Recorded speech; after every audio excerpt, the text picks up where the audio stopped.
Governor, please, if you want to respond to what he said about Senator McCain's comments about health care. I'd like to respond about the tax increases. And, you know, we can speak in agreement here that darn right we need tax relief for Americans so that jobs can be created here.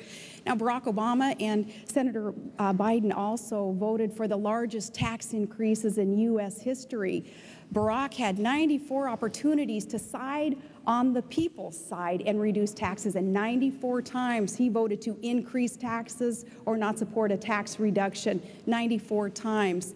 Now, that's not what we need to create jobs and really bolster and heat up our economy. We do need the private sector to be able to keep more of what we earn and produce. Government's going to have to learn to be more efficient and live with less if that's what it takes to rein in the government growth that we've seen today. But we do need tax relief. And Barack Obama even supported increasing taxes as late as last year for those families making only $42,000 a year. That's a lot of middle-income, average American family. To increase taxes on them, I think that is the way to kill jobs and to continue to harm our economy. Senator. Charge is absolutely not true. Barack Obama did not vote to raise taxes. The vote she's referring to, John McCain voted the exact same way. It was a budget procedural vote. John McCain voted the same way. It did not raise taxes. Number two, using the standard that the governor uses, John McCain voted 477 times to raise taxes. It's a bogus standard. But if you notice, Gwen, the governor did not answer the question about deregulation. Did not answer the question of defending John McCain about not going along with the deregulation, letting Wall Street run wild. He did support deregulation almost across the board. That's why we got in so much trouble. Would you like to have an opportunity to answer that before we move on? I'm still on the tax thing because I want to correct you on that again. And I want to let you know what I did as a mayor and as a governor. And I may not answer the questions the way that either the moderator or you want to hear, but I'm going to talk straight to the American people and let them know my track record also. As mayor, every year I was in office, I did reduce taxes. I eliminated personal property taxes and eliminated small business inventory taxes. And as governor, we suspended our state fuel tax. We did all those things knowing that that is how our economy would be heated up. Now, as for John McCain's adherence to rules and regulations and pushing for even harder and tougher regulations, that is another thing that he is known for, though. Look at the tobacco industry. Look at campaign finance reform. Okay, our time is up here. I'm going to move on to the next question. Senator Biden, we want to talk about taxes. Let's talk about taxes. Good. You have proposed raising taxes on people who earn over $250,000 a year. The question for you is, why is that not class warfare? And the same question for you, Governor Palin, is you have proposed a taxing employer health benefits, which some studies say would actually throw 5 million more people onto the rolls of the uninsured. I want to know why that isn't taking things out on the poor, starting with you, Senator Biden. Well, Gwen, where I come from, it's called fairness, just simple fairness. The middle class is struggling. The middle class under John McCain's tax proposals, 100 million families, middle-class families, households to be precise. They got not a single change.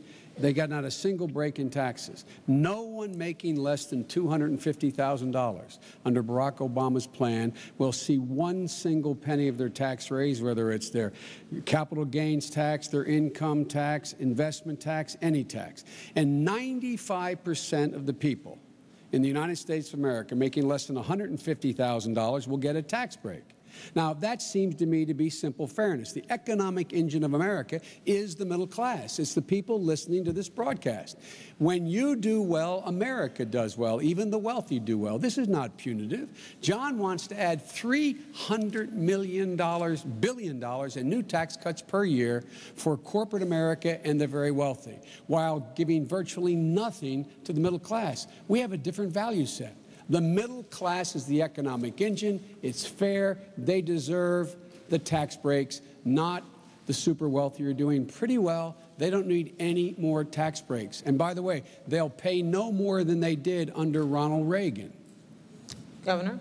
I do take issue with some of the principle there with that redistribution of wealth principle that seems to be espoused by you. But when you talk about Barack's plan to tax increase affecting only those making $250,000 a year or more, you're forgetting the millions of small businesses that are going to fit into that category. So they're going to be the ones paying higher taxes, thus resulting in fewer jobs being created and less productivity. Now, you said recently that higher taxes or asking for higher taxes or paying higher taxes is patriotic.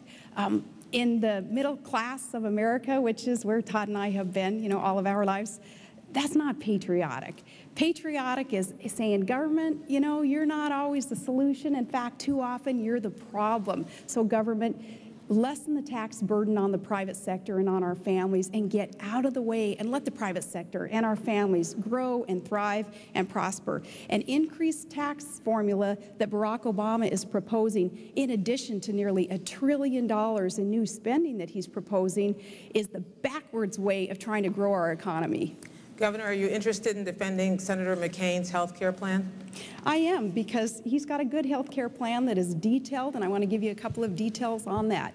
He's proposing a $5,000 tax credit for families so that they can get out there and they can purchase their own health care coverage. And that's a smart thing to do. That's budget neutral. That doesn't cost the government anything, as opposed to Barack Obama's plan to mandate health care coverage and have this universal government-run program. And unless you're pleased with the way that the federal government has been running anything lately, I don't think that it's going to be real pleasing for Americans to consider health care being taken over by the feds. But a $5,000 health care credit through our income tax, that's budget neutral, that's going to help. And he also wants to erase those artificial lines between states so that through competition, we can cross state lines. And if there's a better plan offered somewhere else, we'd be able to purchase that. So affordability and accessibility will be the keys there, with that $5,000 tax credit also being offered. Thank you, Governor. Senator. Gwen, I don't know where to start.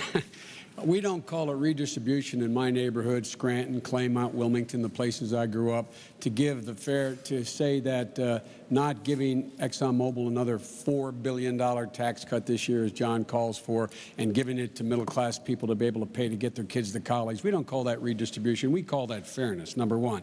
Number two, factually, 95% of the small businesses in America, their owners make less than $250,000 a year. They would not get one single solitary penny increase in taxes, those small businesses. Now, with regard to the health care plan, it's with one hand you give it, the other you take it. You know how you know how John McCain pays for his $5,000 tax credit you're going to get, a family will get? He taxes as income every one of you out there, every one of you listening who has a health care plan through your employer. That's how he raises $3.6 trillion on your taxing your health care benefit to give you a $5,000 plan, which his website points out will go straight to the insurance company. And then you're going to have to replace a $12,000, that's the average cost of the plan you get through your employer. It costs $12,000. You're going to have to replace a $12,000 plan because 20 million of you are going to be dropped.